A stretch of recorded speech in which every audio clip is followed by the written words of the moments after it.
My sister-in-law moved in after a traumatic event, but when my son started acting distant, I set up a nanny cam and discovered the disturbing truth. My husband David and I have been married for the past 8 years. We have a son together called Tom. He is currently 4 years old and is a very playful kid with a hyperactive imagination.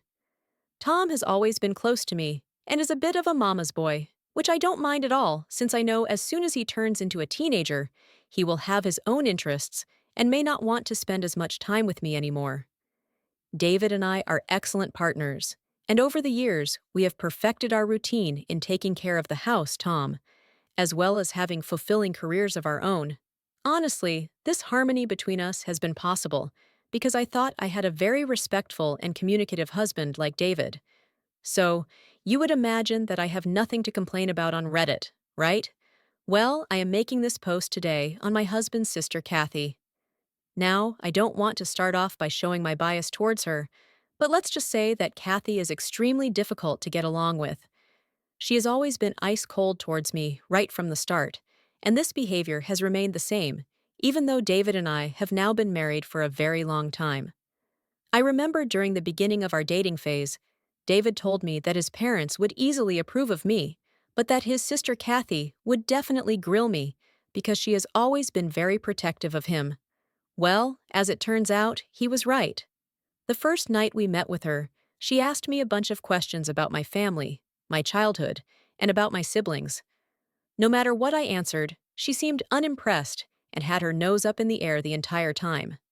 She would also randomly bring up David's exes in the middle of our conversation and compare them to me as if it were the most normal thing to do.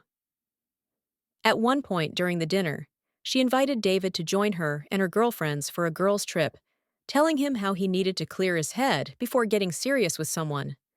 This statement really weirded me out, and I got visibly annoyed, which David noticed and told his sister to back off as politely as possible. Now, this is something that has sometimes annoyed me about my husband. Although he does stand up to his sister, he's not really strong about his boundaries because of his affection towards her. I guess this makes her assume that she can keep pushing the matter because she is the oldest sister, and according to her, only she has the best interest of him. Since that first dinner date, I was convinced that Kathy and I did not like each other. It did hurt me a bit, but I wasn't going to go out of my way to convince someone to love and accept me if their mind was already made up.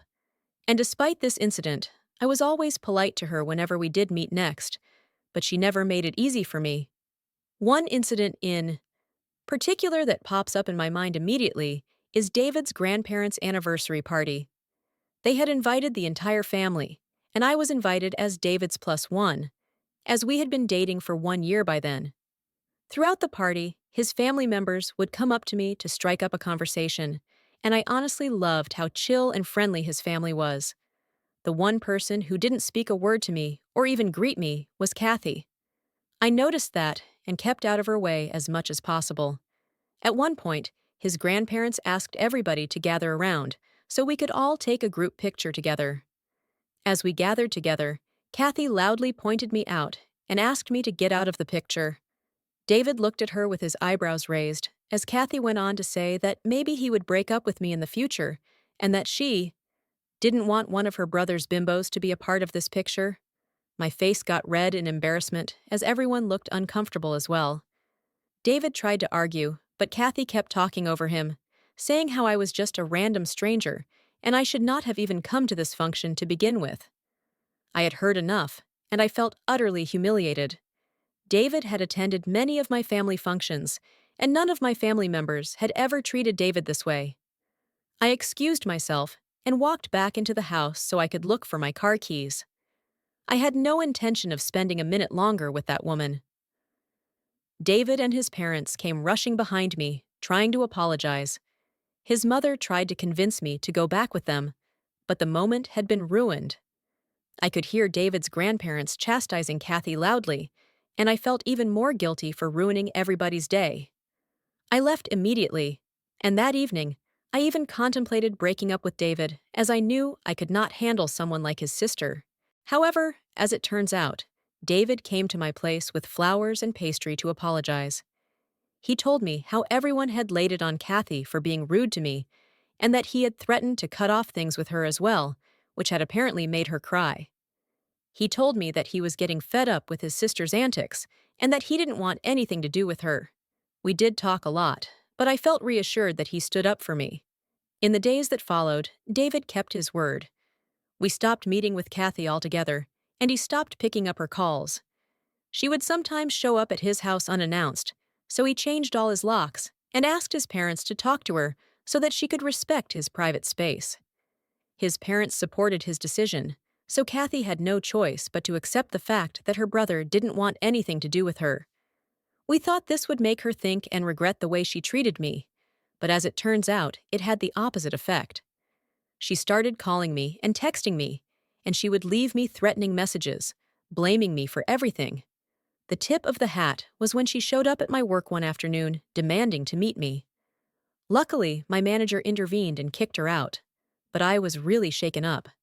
I told David that, at this point, I had no choice but to break up with him to get away from his crazy sister, file a case against her, and take her to court for harassing me.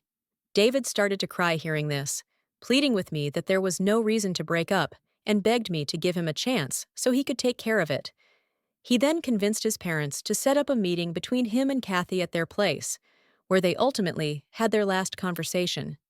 His parents knew about what she was doing to me, and made it very clear to her that they wanted nothing to do with her anymore as well. David and his parents warned Kathy that the way she was behaving was borderline crazy, and if she continued, they would all support my decision to take her to court. I don't know how, but Kathy finally broke down and admitted that she needed help. She opened up to them about how she was just spiraling and didn't know how to stop. She also revealed to everyone that she had lost her job and had been unemployed for the last few months, which had added to her poor mental health. Luckily for her, David's parents stepped up and admitted her to a psychiatric hospital immediately where she could be closely monitored. David reiterated his wish of not staying in touch with her, which Kathy finally learned to accept. She did send me an apology text, which in my opinion seemed a bit half-hearted, but for her sake. I hoped that she would heal. When David and I finally got married, we decided not to invite Kathy, even though she had eventually been discharged and seemed to be doing well in her life. I wanted nothing to do with her, and everybody respected my wish. She did send me flowers congratulating me on my happy day, which I very much appreciated. Right after we got married and returned from our honeymoon, Kathy announced that she was getting married. Everybody was surprised since no one even knew that she had been dating anyone at this point, but we were all pleased for her at the same time. Until we learned that she was dating a guy she had met during her time in the psychiatric hospital. Now, just to give you all the full context, this guy, James, was schizophrenic and an alcoholic who had volatile tendencies according to his doctors. Understandably, David and Kathy's parents were a bit worried when they found out. Kathy announced to everyone that her marriage would take place the next month, and she wanted only David to be there, and not me. I kind of expected it, and it made me relieved that she had not invited me, as it saved me the time to come up with an excuse for not attending. However, my husband felt offended that his sister just invited him, and not me, so he did not attend the wedding as well. Those who did end up attending their wedding later told us what a nightmare the event was. It turns out that Kathy and James were totally wasted during the ceremony and could not even properly repeat the words after the priest. During the reception, James kept drinking and got so blackout drunk that he started to rip open his shirt and pants while everyone just stared at him in horror. Being schizophrenic, James did not like the staring and immediately attacked the server at the event, who was just an innocent bystander, screaming about how the server looked suspicious and was hiding something. James's family eventually calmed him down and convinced the server not to press any charges against James by paying him off. However, this incident understandably scarred everyone, and we all felt quite worried about Kathy's safety. If James could attack a random stranger, then what was the guarantee that he would not attack her? David and his parents did try to get Kathy to talk to her privately about her husband's strange behavior, but Kathy seemed convinced that she could change him and make him all right. No matter how much her parents tried to tell her about the red flags, she seemed convinced that James would never harm her in any way. I wish I could write here that she was right, but as you can already expect, James treated her exactly like everybody warned her about. Over the years, David and his parents tried to stay in touch with Kathy, but James would knowingly cut off her contact with anybody and prevent her from talking to anyone. We could not file a case against him because Kathy refused to accept any help. On 2 occasions, we heard that police were called to their place because the neighbors could hear them arguing and getting physically violent with each other. Despite everything, Kathy never budged and seemed convinced that he was the one for her. 4 years ago, I got pregnant with Tom, and everyone was overjoyed with happiness. For my baby shower, I wanted Kathy to be a part of the celebration, so we sent her an invitation. We never got any reply back from her, which worried us, so David decided to drive to her place to check up on her. Turns out, James had completely cut her off from any communication with us and had thrown away our invitation, so she would not even find out. I don't know exactly what happened, but David understandably got pissed, so he and James exchanged a few heated words, which did not end up going anywhere, because Kathy did not feel that what her husband had been doing was wrong in any way. In frustration, David left, and that was the last we knew anything about her. We never contacted her again, even when Tom was born. Her parents also stopped going above and beyond to convince her, and we all just prayed that she would be okay.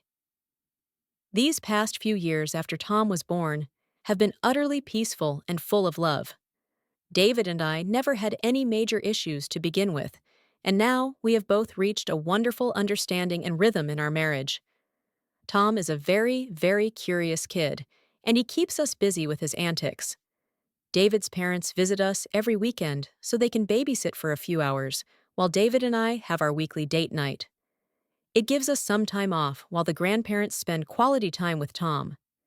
Everything seemed to be going well until 8 months ago, when Kathy showed up at our doorstep, all muddy and disheveled. Her feet looked dirty, and she had no shoes on.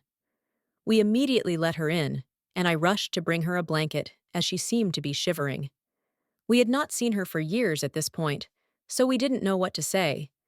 David kept stroking her hair and asking her if she was okay. She looked numb and stared off into nothing in particular. Eventually, she revealed to us that she had just miscarried. We sat in shock as she continued to recount how she had gotten pregnant a month ago and thought James would be happy for her. In the beginning, he was, but over the weeks, he got more and more suspicious that this baby was going to take her away from him and that she would not love him the same. They would fight a lot, and he would threaten to mix rat poison in her food to make her lose the child. Kathy told us that she woke up that day feeling uneasy, and when she went to the doctor, she found out that she had lost her child.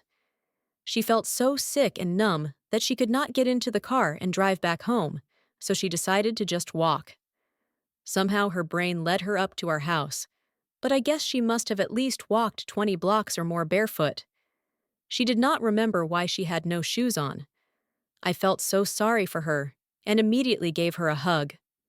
She took a moment to register the hug, but when she did, she hugged me back. We sat there for 5 whole minutes as Kathy slowly cried into my arms. We knew right then and there that this was her way of asking for help. David seemed ready to confront James directly, but I persuaded him to call the police and notify their parents, who would be better equipped to handle the situation. His parents were incredibly grateful to have their daughter back and assured her that they would support her no matter what. When the police took her statement, they were as shocked as us by the multiple abuses that Kathy had endured in her marriage until that point and kept quiet.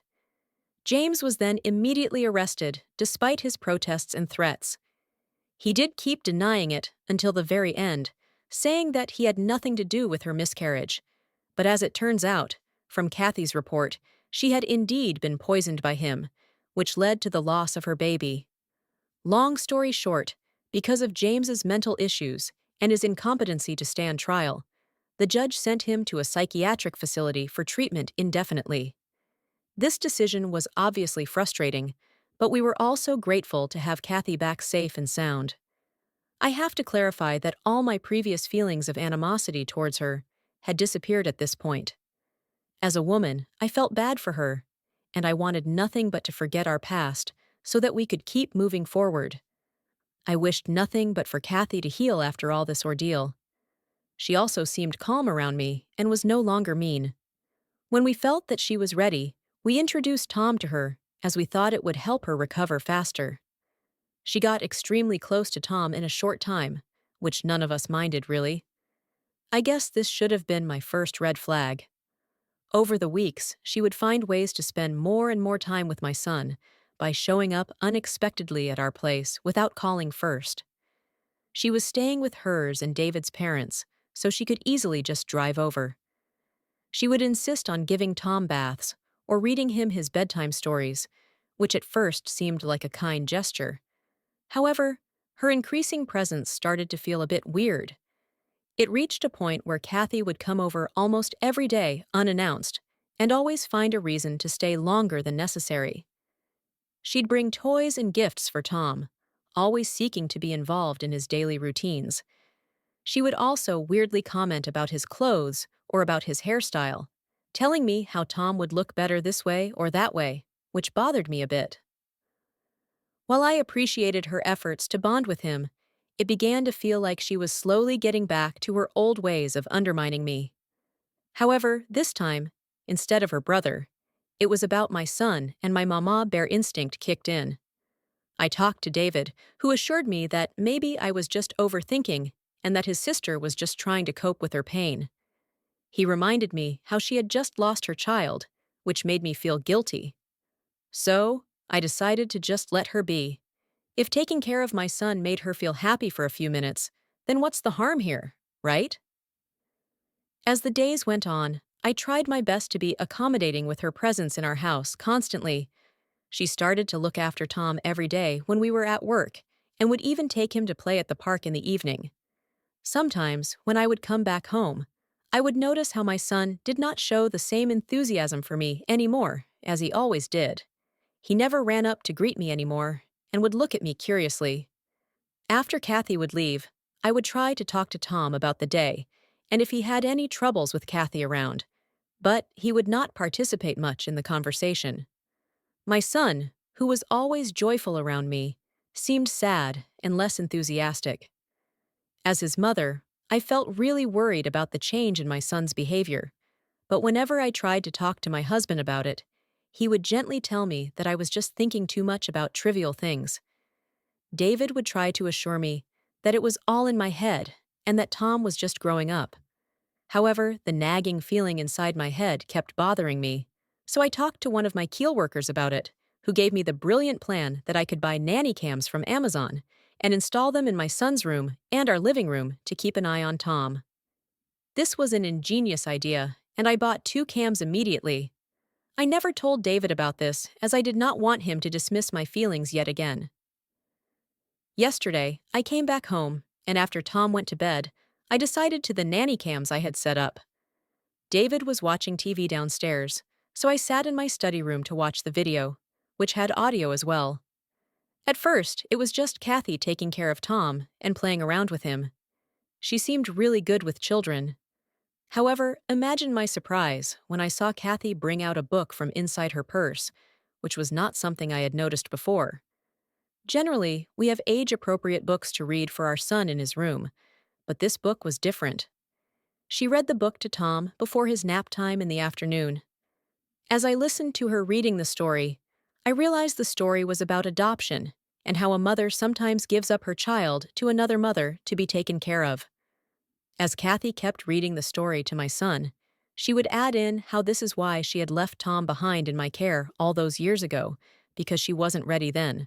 My eyes widened in horror as she went on to tell my child that no matter what happens, she will always remain his real mother, and that no one could love him more than her.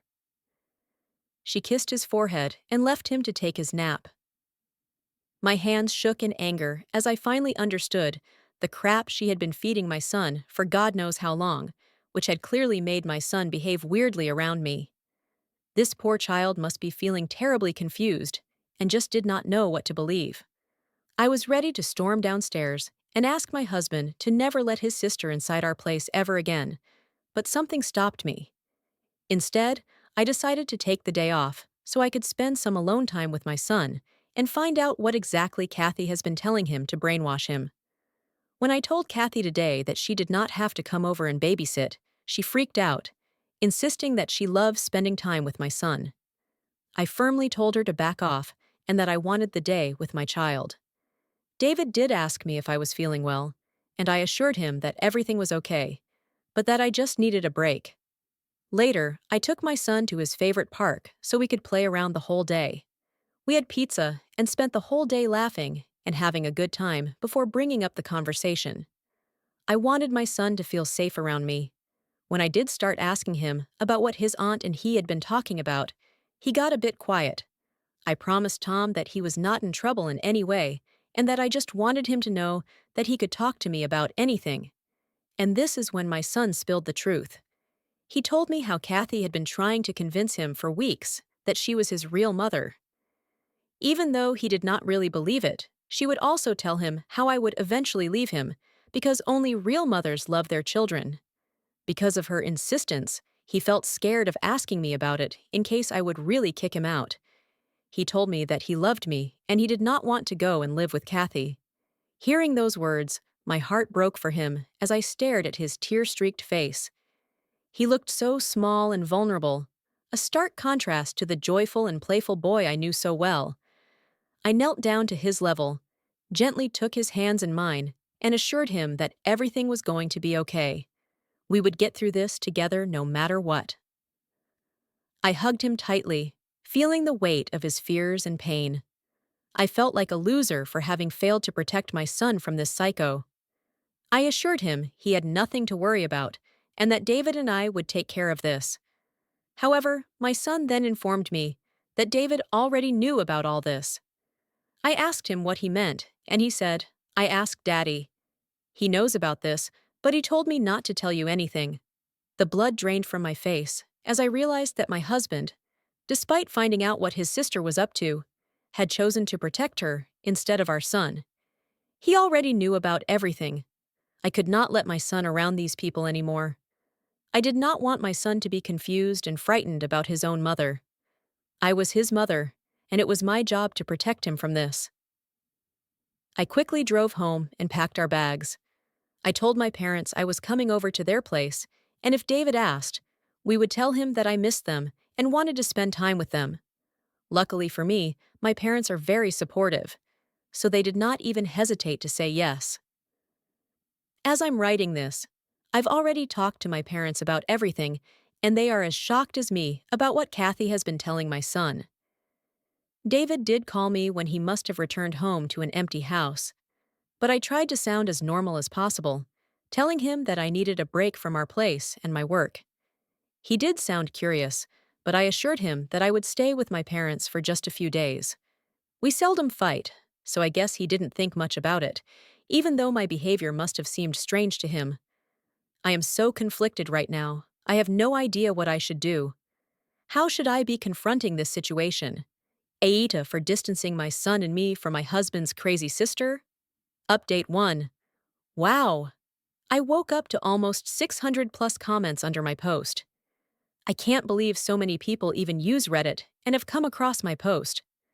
I have used all fake names in my story, so hopefully none of David's family members find out that this is about him. Also, to those people who are dragging me in the comments for not talking to my husband about this first. I assure you that I would have definitely talked to my husband, had my son not told me that he had tried to talk to David about this when he first found out. Call it my mother's instinct, but the fact that my husband knew for weeks about how differently my son had been behaving with me, but would gaslight me, continuously goes on to show that a confrontation with him would not have led to anything constructive. I also wanted to take my son immediately out of that situation, and he is now much safer with my parents. Here, no psycho can feed him lies, and that's all that matters. Kathy has tried to get in touch with me several times, sending me multiple messages insisting that she needs to meet my son and how much she misses him. I plan on putting an end to this once and for all in the upcoming family get-together at David's parents' place this coming weekend. This get-together has been planned for weeks in advance by me as David's grandparents are visiting, and I thought we could all spend some quality time together. However, in light of recent events, I plan on using this opportunity to speak my truth and make sure that Kathy comes nowhere near my son ever again. Update 2. I'm back with an update. I finally confronted David and Kathy as planned during their family get-together. I was so nervous before going, but I decided to take the nanny cam recording with me so I could have legitimate proof to show everyone. Without going into too much detail and just getting straight to the point, I did call out Kathy in front of everyone during lunch. She looked shaken up and tried to laugh it off, as if it wasn't a big deal. Then, I showed her the nanny cam and told her how I had recorded what she had told my son. I watched the color drain from her face as I then sent the video to the family group chat so everyone could see what I was talking about. Her parents were horrified as they watched her trying to convince my son that she was his real mommy. After this, I confronted David and told him how he failed to protect our son.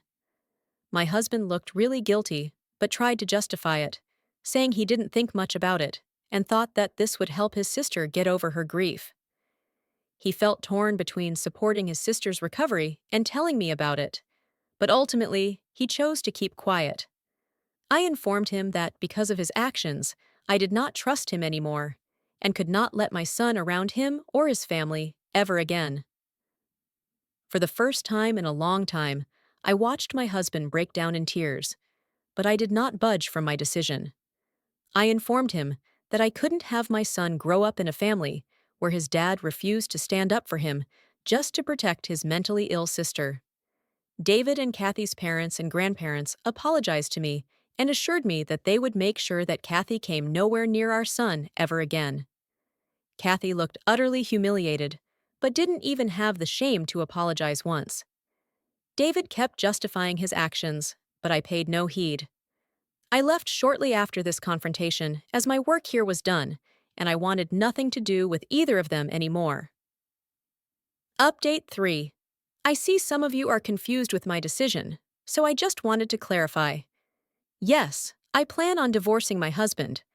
I know many of you wanted me to give a second chance to my husband, as this wasn't entirely his fault, and I do agree David is a good man. However, a good man doesn't automatically make him a good father. Just because he and I never had any issues doesn't mean he was a good father to Tom. He should have nipped this from the beginning when our son came to him with doubts, instead of spending weeks trying to cover it up and gaslighting me. Both me and my son can't trust him anymore. I welcomed Kathy back into my life with open arms after what she went through, because, as a woman, I felt sorry for her. But in the end, she proved exactly why I never liked her in the first place. I understand the abuse Kathy went through was extremely traumatic for her, but that doesn't mean that our son should have to pay for it. She was a grown-ass woman who clearly had mental issues to begin with, but we thought she had gotten better. However, what really surprised me was my husband. The fact that he would choose her mental well-being over our son's proves why he should never be around Tom. He was always such a supportive husband. I thought I could trust him, but since what happened with Kathy, he clearly wanted to protect her more than us. I promised that from now on, I will protect my son no matter what happens. I'm confident I can get full custody of my son if I expose his family history during the custody battle.